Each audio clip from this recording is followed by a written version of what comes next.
Alors bonjour à tous. Alors, je voulais vous faire une petite vidéo pour tous nos amis francophones qui maîtrisent pas très bien l'anglais. En gros, c'est une petite astuce pour pouvoir prompter directement ici, enfin écrire directement ici en français, et ça va être directement traduit en anglais pour Stable Diffusion. Donc pour commencer, la première chose que vous devez faire, c'est d'aller dans votre dossier d'installation de Stable Diffusion. Vous cliquez ici en haut et vous tapez CMD, et vous faites un git pull. En gros, ça va vous permettre de mettre à jour votre Stable Diffusion. Vous faites entrer, bim, une fois que vous l'avez mis à jour, hop, vous fermez votre CMD, vous double-cliquez pour allumer votre Stable Diffusion. Et une fois que vous êtes en Stable Diffusion, vous allez ici dans l'onglet Extension. Hop. Vous allez dans Available et Load From. Donc ça va vous sortir plein d'extensions disponibles en ce moment pour améliorer Stable Diffusion. Aujourd'hui, l'extension qui nous intéresse s'appelle Prompt Translator.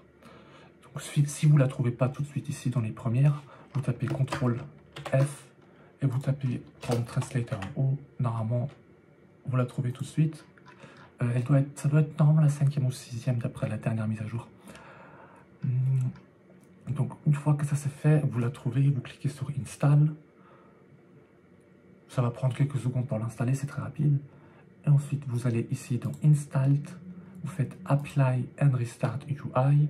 Ça va vous redémarrer votre User Interface.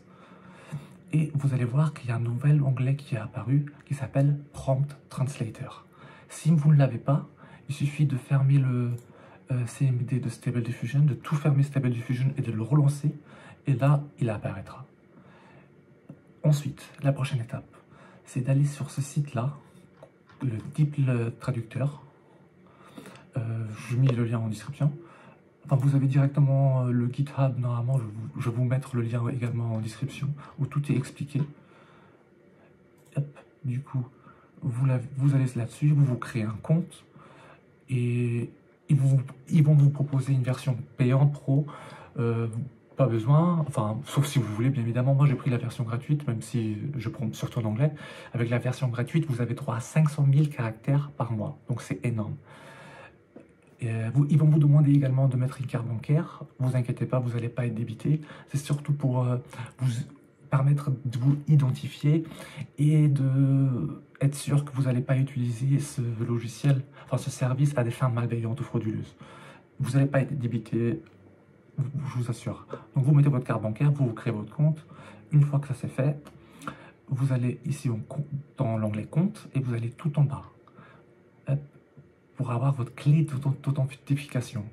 Une fois que vous avez votre clé, vous la prenez, vous la copiez. Vous allez donc Prompt Translator, hop, vous choisissez le provider DeepL et vous mettez votre clé ici. Une fois que c'est fait, vous faites Save Settings et ça y est, vous pouvez normalement commencer à traduire. Alors vous pouvez directement commencer à traduire là-dedans si vous voulez. Genre imaginons on va taper photo de haute qualité,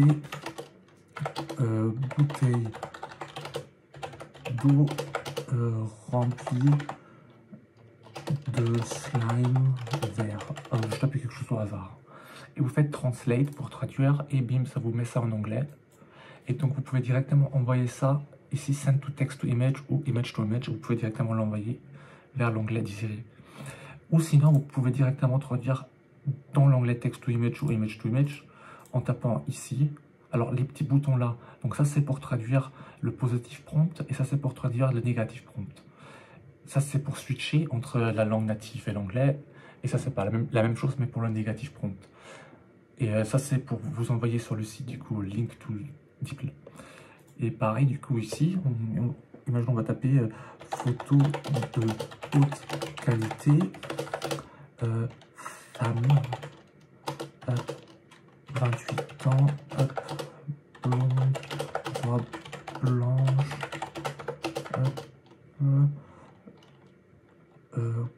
en train de courir sur des nuages. Et une fois qu'on clique ici, high quality photo woman, Comme vous pouvez voir, la traduction est plutôt correcte. Enfin, je l'ai essayé quoi, j'ai essayé une vingtaine de fois en fait, surtout pour voir comment l'extension marchait, parce que moi je prends dans l'anglais. Et j'ai jamais vu une erreur de traduction pour l'instant. Ça marche plutôt correctement. Et voilà, pour le petit tips and tricks. Après bon, je vous conseille quand même d'apprendre l'anglais si vous voulez maîtriser Stable Diffusion. Rien ne vaut l'anglais pour tout ce qui est programmation.